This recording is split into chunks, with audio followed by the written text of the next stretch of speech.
대입 시청자 여러분들 반갑습니다. 에이텍 관련돼서 여러분들이 투자하시면서 알고 계셔야 되는 중요 내용과 정보들 전달하는 멘토 이진욱입니다. 자, 에이텍의 오늘 주가가 많이 하락세를 기록을 하고 있습니다. 잠시 뒤 하락에 대한 이유 하나하나 좀 살펴볼 거고요. 자, 그리고 오늘 4월 11일 총선이 끝난 날이기도 하죠. 그래서 결과 함께 좀 살펴볼 건데 어떤 부분들을 앞으로 봐야 되는지 정책적인 부분들도 오늘 전반적으로 좀 다뤄보는 시간들 가져보도록 하겠습니다. 이슈 체크 함께 하도록 하겠습니다. 이번 22대 총선의 최종 성적이 나왔죠. 다들 보셨을 거라고 생각이 듭니다. 자, 민주당 175, 국민 108석을 확보하면서 어떻게 보면 앞전 여론조사 결과랑도 맞아떨어지는 모습인데요. 민주당이 압승할 것이다라는 어떤 여론조사 결과와 그 다음에 과대표집이다라는 의혹이 있었지만 결국에는 민주당의 승리로 끝나게 되었다. 자, 현재 이 대한민국의 지도를 놓고 봤을 때 딱 반해서 여기는 민주, 오른쪽은 국민의힘 해서 이런 모습들도 보여지고 있죠. 결국에는 이제 반윤거야라고 해서 이제 탄생하게 되는 계기가 되는 것 같습니다. 국민의힘 같은 경우에는 개헌선의 마지노선이죠. 200석을 내주지는 않았어요. 다행히. 그래서 최악의 결과는 피했다라고는 하지만 이제 앞으로가 굉장히 문제가 될 것 같습니다. 자, 그러면 많은 분들이 이렇게 생각하실 수도 있을 것 같아요. 민주당이 승리를 하게 됐고 이재명 역시 승리를 하게 됐는데 왜 이렇게 주가가 많이 빠지는 거야? 이런 생각이 또 드실 수는 있거든요. 근데 제가 앞전 시간에도 계속해서 말씀드리고 있는 부분들이 뭐였습니까? 이 총선이 끝나는 D-Day 날, 그 뒤로는 결국 재료 소멸에 대한 관점이 굉장히 크게 될 것이다. 이 부분은 우리가 리스크로 판단을 해야 된다라고 계속해서 말씀을 드렸었죠. 그래서 오늘 이재명 관련주 죄다 하락이 나오고 있는 상태입니다. 자, 보게 되면 대표적인 그 종목으로는 아무래도 에이텍, 동신건설, 오리엔트 전공 이런 회사들이 있었죠. 기업들이. 근데 전부 다 오늘 거의 20% 가까이 하락세를 보여주고 있는 모습들이 나오고 있죠. 그리고 제가 투표 전날이 화요일 9일날 총선 앞전날에 수급이 이재명에게 전체적으로 들어오면서 뭐라고 말씀드렸냐, 좀 이번 상승이 특이하다. 원래 이게 총선이 가까워지면 가까워질수록 재료 소멸에 대한 부분 때문에 더 하락을 해야 되는데 총선의 하루 전날에 이재명 관련주들이 전반적으로 수급이 다 들어왔단 말이에요. 에이텍, 동신건설, 오리엔트 전공부터 해서 다 들어오는 모습들을 보고 이거는 제가 봤을 때는 민주당의 승리가 어느 정도 예상이 되는 것 같다라고 또 설명을 드렸었죠. 자, 그렇게 놓고 보면 참 주식이라는 게 신기해요. 총선은 4월 10일이고 결과는 4월 10일 날 이후에 나오는데 마치 결과를 알고 있는 것 마냥 4월 9일 날 이렇게 다 수급이 들어오는 모습들을 보게 되면 어느 정도 이 주식 세력들은 이 결과를 알고 있었지 않았나, 또 이런 또 의문이 들기도 합니다. 그래서 참 이런 거 보면 참 신기한 것 같습니다. 결과가 나오기 전에 이미 결과가 어떻게 될지 알고 수급이 붙는 모습들. 그리고 제가 이렇게 수급이 붙으면서도 뭐라고 말씀드렸냐면, 여러분들이 이거 두 가지가 볼 수 있는데, 첫 번째는 민주당의 승리가 점쳐지면서 수급이 들어온 것 같다. 하지만 중요한 것은 이게 총선이 끝나고 나면 이 재료 소멸 때문에 주가가 하락할 확률이 굉장히 높으니까 리스크 잘 대비해야 된다라고 두 가지 관점을 설명드렸죠. 그러면서 이게 민주당의 승리가 점쳐지면서 주가가 올랐지만 어느 정도 마지막 피날레일 가능성도 있기 때문에 잘 준비를 해야 된다. 우리가 리스크적인 부분 항상 생각해둬야 된다. 목이 터져라 계속 외치던 부분이고 결국 그 부분이 오늘 실현이 되고 있다라고 보시면 좋을 것 같습니다. 그래서 오늘 이재명 관련주들이 전체적으로 하락이 나오는 이유는 뭔가 악재다, 그런 게라기보다는 결국에는 재료가 어떻게 되면 소멸이 되면서 이 정치적 테마의 전형적인 특징을 보여주는 날이다라고 보시면 좋을 것 같습니다. 그래서 이런 인물주 테마들은 오늘 다 하락을 하고 있고요. 근데 반대로 이 민주당이 승리하게 되면서 민주당의 정책주들은 전반적으로 상승이 나오고 있습니다. 대표적으로 이스타코 부동산 관련 정책을 또 테마로 엮였었던 이 종목이 올라오고 있고요. 그뿐만 아니죠. SDN 이런 신재생 에너지 관련 회사들도 반사이익으로 주가가 많이 또 상승이 나오기도 했습니다.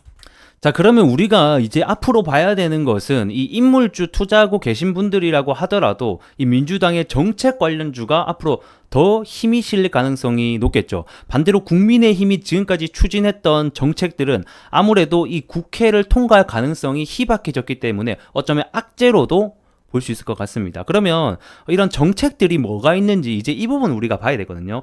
비록 지금 해당 관련 해당 주에 막 엮여 있는 건 아니지만 이런 부분도 우리가 집중할 필요가 있습니다. 자, 그래서 해당 뉴스 한번 보도록 하겠습니다. 자, 이번 4.10 총선 때문에 우리 윤 정부에 대한 경제 정책이 사실상 대부분 좌초 수준에 놓였다라는 제목입니다. 자, 정부의 핵심 경제 정책들이 이 총선 이후 입법을 전제로 발표된 것을 감안한다라고 하면 뭐 이번 24차례 민생 토론회에 나온 조치들이 상당히 재검토가 불가피할 것이다, 이런 내용들이 있죠. 좀 더 확대를 해볼게요. 그래서 더 내용을 보게 되면 이런 시행령 정치를 계속 이어가기에는 정책 운용 한계가 뚜렷하다는 점에서 야권의 동의를 얻지 못한 입법 정책은 좌초 또는 전면 수정 수순을 밟을 공산이 커졌다, 이렇게 얘기하고 있죠. 그러니까 결국에는 현재 윤 정부가 내놓은 정책들이 많다라고 하더라도 사실 국회에서 민주당이 많이 확보로 있는 상황에서 추진이 안 된다라는 거예요. 입법을 다시 해야 된다, 이런 부분들이 주 내용이 되겠습니다. 자, 그러면 우리가 봐야 되는 정책 하나하나씩 너무 깊게 들어가면 시간이 오래 걸리니까 간단하게만 보도록 하겠습니다.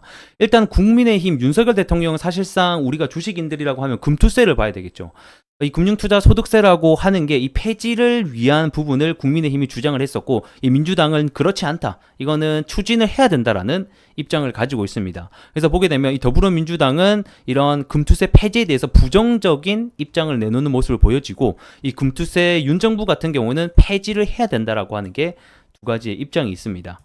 사실 이 금투세라고 하는 게 어쩌면 미국에서 지금 하고 있는 부분이랑 거의 맞물린다라고 보시면 되거든요.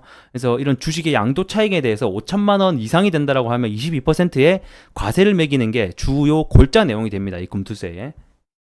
민주당 측은 이 금투세를 도입한다라고 해도 사실상 연에 5천만 원 이상 벌어가는 개인들이 작기 때문에 해당이 안 된다, 이거는 고소득자를 위한 정책이다라고 주장을 내놓고 있지만, 이 금투세가 만약에 도입이 된다라고 하면 이 주식시장에 엄청난 파장을 불어일으킬 것이라고 저는 보고 있거든요. 앞전에 뭐 대만도 그렇고 일본도 그렇고 이 금투세 도입이 하고 나서 시장이 60%가량 빠지게 됐었기도 했습니다.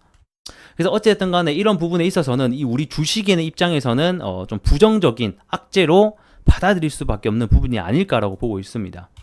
자, 그리고 이 정부 정책에 따른 이 신재생 에너지 쪽과 그다음 원전 얘기를 안 할 수가 없을 것 같은데, 일단은 이 민주당에서 밀고 있는 것은 신재생 에너지 이쪽이죠. 태양광이라던가 풍력 이쪽이 수혜를 받을 것이고, 반대로 국민의힘 같은 경우에는 원자력을 좀 중시를 해왔던 부분도 있었습니다. 그래서 내용을 하나하나 좀 읽어볼게요. 자, 원자력 발전업계는 이 문정부 시절 탈원전 정책으로 사실 고사 직전까지 몰렸다가 이번 정권 들어서 조금 숨통을 틔었다. 하지만 이번에 야권의 승리로 인해서 다시 한 번 더 이 탈원전 정책으로 회귀하는 것이 아닐까라는 우려가 지속이 되고 있다라는 겁니다. 그래서 지금 원전주 대부분이 굉장한 하락을 면치 못하고 있는 상황이고, 반대로 민주당이 시행하고 있는 이런 신재생 에너지 쪽 있죠. 풍력이라던가 태양광 이쪽은 주가가 반대로 올라가는 상황들이 펼쳐지고 있습니다. 그래서 이것만 봐도 우리가 이제는 항상 이랬어요, 패턴이. 그러니까 인물주가 처음에 두각을 받고 올라가다가 추후에는 이런 정책주들이 이제 수혜가 되는 현상들, 이런 시장의 흐름들 파악하고 계시면 좋을 것 같습니다. 자, 그럼 마지막으로 어느 부분이 수혜가 되고 어느 부분은 수혜가 안 될지를 하나하나씩 좀 정리를 해보겠습니다. 일단은 첫 번째, 민주당이 아무래도 이번에 승리를 했기 때문에 이 민주당의 정책 관련주들이 올라갈 확률이 높다. 그럼 민주당 정책이 뭐가 있냐? 태양광, 풍력, 이런 신재생 에너지 관련주들이 올라갈 확률이 높고, 현재 시장에서 또 반응을 하고 있는 단계이기도 하겠죠. 그러면 이렇게 놓고 봤을 때 반대로는 국힘 같은 경우에는 대표적인 원자력이 될 것 같습니다. 이런 원자력 부분은 내려갈 수밖에 없는 또 부분들이 있을 것 같고요. 그 다음 또 민주당이 항상 추진하고 있었던 게 이런 전기차 관련 얘기도 있었죠. 이 전기차 지원금을 뭐 반값 전기차라고 해서 지원금을 올리는 이런 또 정책들이 있었기 때문에 이 전기차 부분에서는 또 호재가 되지 않을까, 2차 전지에게는 좋은 현상이 될 것 같습니다. 자, 그리고 이제 국힘이 추진했던 이런 금투세 폐지 이런 부분도 다시 한번 우리가 좀 악재로 받아들여야 되는 부분이지 않을까 또 보고 있고요. 그러니까 현재 주식인으로서 영향을 받을 수 있는 것들이 뭐 있는지 하나씩 보고 있다고 보시면 좋을 것 같습니다. 그리고 이제 또 볼 수 있는 게 기업 밸류 프로그램이죠. 뭐 어쨌든 간에 국힘이나 민주당이나 기업 밸류 프로그램을 하자라는 어떤 방향성은 똑같은데 안에 내용이 조금씩 다르다라는 겁니다. 일단은 국힘이 주장하고 있는 이런 세제 지원, 그러니까 너희들이 주주 환원율을 높이면 우리가 기업 세제 혜택을 많이 줄게라고 주장했던 내용들이 사실상 민주당에 좀 막힐 가능성이 현재로서는 높다, 좌초될 수 있는 확률이 높다, 이렇게 또 보고 있기 때문에 이런 중요한 골자들 내용만 오늘 좀 알아가시면 많은 도움이 될 것 같습니다. 자, 에이텍 차트로 마무리 짓도록 하겠습니다. 지금은 이제 시장에 대한 소멸이 인식이 되면서 주가가 많이 하락을 하고 있습니다. 제가 앞전 시간에도 계속 말씀드렸던 부분이기도 하죠. 그럼 이제 우리가 봐야 될 것은 결국에는 이 정부 정책주와 그 다음에 에이텍 같은 경우에는 27년 대선을 우리가 기다려볼 수밖에 없다, 이렇게 보고 있습니다. 자, 그렇게 놓고 봤을 때 과거에 지지가 나왔던 여기 부분들 있죠. 그다음 매물대가 많이 쌓여있는 해당 가격대를 좀 안 깨주고 올라가주는 게 현재로서는 베스트 시나리오인데, 사실 27년 대선이라고 하게 되면 본격적으로 다시 상승이 나오는 시기가 25년들 이렇게 될 것 같아서 그 기간 동안은 이 사이 텀이 있죠, 아무래도. 그리고 지금 현재 24년이라는 점을 봤을 때 여기 24년과 25년 넘어가는 이 텀 사이에는 주가에 대한 조정이 나올 수 있기 때문에 우리가 이 부분을 좀 잘 염두를 해둬야 될 것 같습니다. 사실 여기서 지지가 어느 정도 나와주면서 이제 횡보를 해주는 게 가장 베스트 시나리오긴 한데, 이렇게 안 되고 더 추가 하락이 나온다고도 충분히 할 수가 있거든요. 기간이 현재로서는 좀 많이 남아있는 상황이니까. 그러니까 그런 부분들까지 우리가 염두를 해둬야 된다, 이렇게까지 오늘 정리하도록 하겠습니다. 또 앞으로 에이텍 관련돼서도 여러분들이 알고 계시면 좋을 사항들 계속해서 전달해 드릴 테니 좋아요 한 번씩 부탁드리면서 다음 시간에 뵙도록 하겠습니다. 고맙습니다.